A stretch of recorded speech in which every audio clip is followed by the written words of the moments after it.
بر محمد وآل محمد صلوات اللہم صلی علی محمد وآل محمد وعجل فرجہم۔ اعوذ باللہ من الشیطان الرجیم، بسم اللہ الرحمن الرحیم، وبہ نستعین انہ خیر ناصر ومعین۔ السلام علیکم ورحمۃ اللہ وبرکاتہ۔ احکام شریعہ کے جو ہمارے دروس مسلسل جاری و ساری ہے، کل ہم نے پڑھا تھا غسل کے بارے میں، واجبات، کتنے غسل واجب ہیں، کب کب غسل واجب ہوتے ہیں اور وہ کون کون سے غسل ہیں۔ آج جو ہے تیمم کے سلسلے میں ہم بحث کریں گے۔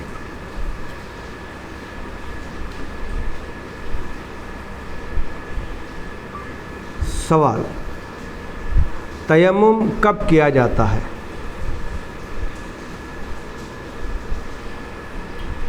پانی بھر گیا جی۔ تیمم،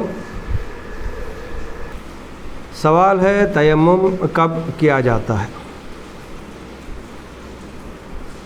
جواب: تیمم وضو یا غسل کے بدلے کیا جاتا ہے۔ وضو کے بدلے یا غسل کے بدلے تیمم کیا جاتا ہے۔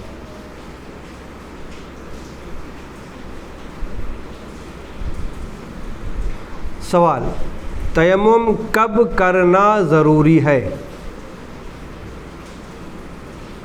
جواب: تیمم بعض موارد میں کرنا ضروری ہے۔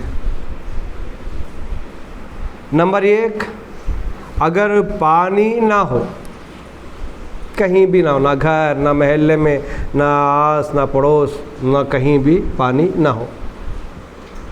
نمبر 2، پانی ہو لیکن پانی تک رسائی ممکن نہ ہو، پانی تک ہم جا نہیں سکتے۔ پہاڑ کے چوٹی کے اوپر پانی ہے، وہاں تک ہم جا نہیں سکتے، اگر گئے تو نماز قضا ہو جائے گی، تو جو ہے وہاں پر جو ہے تیمم کرنا ضروری ہے۔ نمبر 3،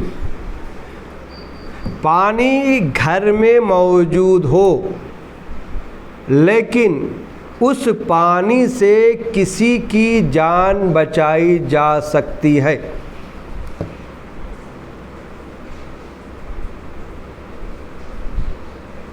پانی گھر میں ہے لیکن اتنی مقدار میں ہے، یا تو اس پانی سے ہم وضو کر سکتے ہیں یا تو ہم اس پانی سے کسی کی جان کو بچا سکتے ہیں۔ ایسی حالت میں ہم تیمم کریں گے اور اس پانی سے کسی کی جان کو بچائیں گے، چاہے وہ انسانوں میں سے ہو، چاہے وہ جانوروں میں سے ہو جس کی جان بچائی جائے، چاہے وہ حلال جانور ہو، چاہے وہ حرام جانور ہو، کوئی بھی شے اگر اس کی جان بچائی جا سکتی ہے اس پانی سے تو اس پانی کو استعمال کریں گے، جان بچانے کے لیے ہم جو ہے تیمم کریں گے۔ نمبر 4، پانی انسان کے لیے نقصان دہ ہو، کوئی ایسی بیماری انسان کے جلد میں آ جائے، چمڑے میں، کہ اس سے پانی سے جو ہے وہ بیماری اور زیادہ بڑھ سکتی ہو، تو ایسی حالت میں تیمم کرنا ضروری ہے۔ نمبر 5، وقت اتنا کم ہو کہ اگر وضو کریں گے تو نماز قضا ہو جائے گی۔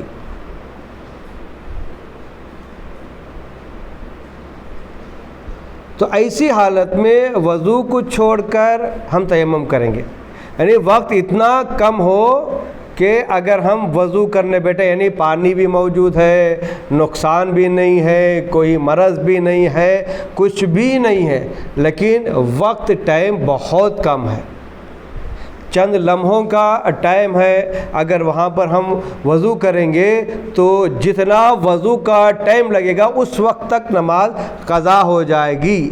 تو ایسی حالت میں ہم وضو کو چھوڑیں گے، تیمم کریں گے اور جو ہے فوراً نماز کو ادا کریں گے۔ تو یہ جو ہے 5 موارد ہیں جہاں پر انسان کو وضو کے بدلے یا غسل کے بدلے تیمم کیا جانا ضروری ہے۔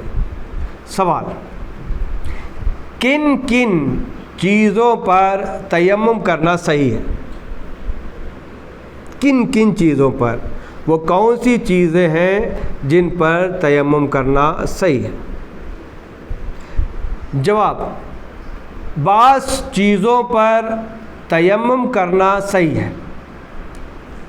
نمبر 1، مٹی۔ نمبر 2، ریت یعنی بالو۔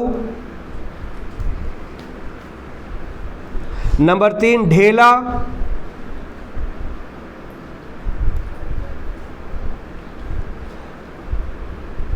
نمبر 4، گرد اور غبار۔ نمبر 5، پتھر۔ تو یہ 5 چیزیں ہیں جہاں پر تیمم کرنا ضروری ہے، مگر اس میں شرط موجود ہے کہ یہ 5 چیزوں میں سے جس پر ہم تیمم کر رہے ہیں وہ سوکھی ہو، گیلی نہ ہو، پاک ہو، نجس نہ ہو۔ پہلا کیا ہے؟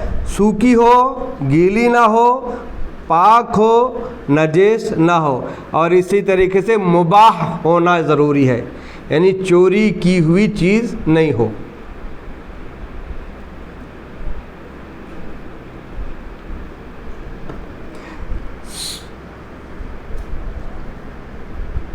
سوال، تیمم کس طریقے سے کیا جاتا ہے؟ تیمم کرنے کا طریقہ کیا ہے؟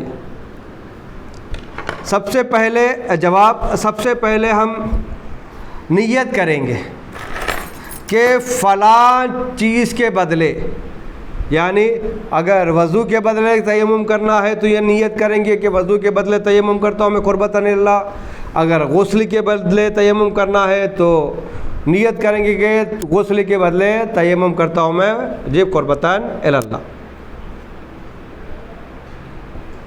تو اس وقت جو ہے جب تیمم کر لیں گے ہم، مثال کے طور وضو کے بدلے اگر ہمارے ہاتھ انگلیوں میں انگوٹھی ہے، انگلیوں میں انگوٹھی ہے تو ہم انگوٹھیوں کو نکالیں گے،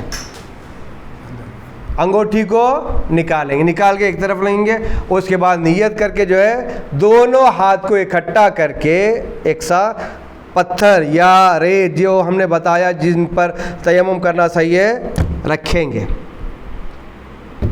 زور سے مارنے کی ضرورت نہیں ہے، آرام سے رکھیں گے۔ اگر زیادہ دھول ہمارے ہاتھوں پہ لگ گئی ہے تو ایسے ہی جھاڑ دیں گے، نہیں ہے تو کوئی مسئلہ نہیں۔ اس کے بعد پیشانی کے بال، جہاں سے پیشانی کے بال جو اگتے ہیں، یہ جو ہے ہم ہتھیلی کو ملائیں گے، ملانے کے بعد جو ہے پیشانی کے اوپر رکھیں گے، اور رکھنے کے بعد ہم اسے نیچے لے آئیں گے۔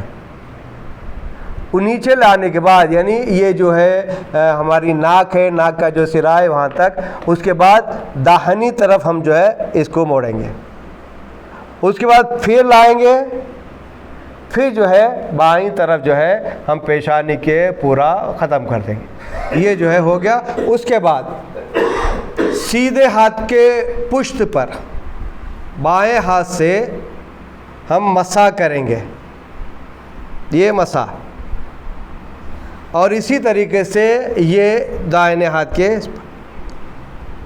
اور اس پر احتیاط یعنی ضروری ہے کہ یہاں پر جو ہے یہ کریں، یاد دہانی کریں کہ اور ہاتھ جس ہاتھ پر ہم مسح کر رہے ہیں تیمم کا، یہ جو ہے جس ہاتھ سے مسح کر رہے ہیں وہ ہلنا چاہیے، نیچے والا ہاتھ نہیں ہلنا ہے، اوپر والا ہاتھ ہلنا چاہیے۔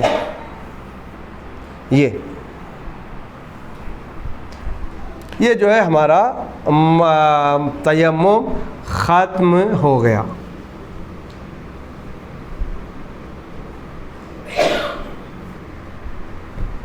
سوال، مبطلات تیمم کسے کہتے ہیں اور وہ کتنے ہیں؟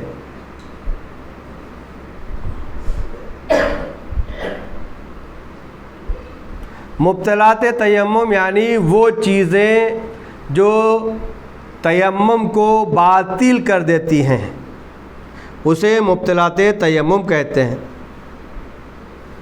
اور مبطلات تیمم وہی چیزیں ہیں جو مبطلات وضو میں ہیں، جو وضو کو توڑ دیتی ہے وہی چیزیں تیمم کو بھی توڑ دیتی، یعنی پیشاب، ٹوائلٹ، ہوا کا خارج ہونا، ایسی نیند یعنی نہ کان سنائی دیکھے نہ آنکھ دیکھ سکے، اور عقل کا زائل ہو جانا، بے ہوش ہو جانا، استحاضہ، جنابت وغیرہ جو ہے جہاں پر یہ چیزیں بیان کی گئی ہیں، یہی جو ہے مبطلات تیمم ہے۔ بس ختم ہو گیا۔ اللہم صلی علی محمد و آل محمد۔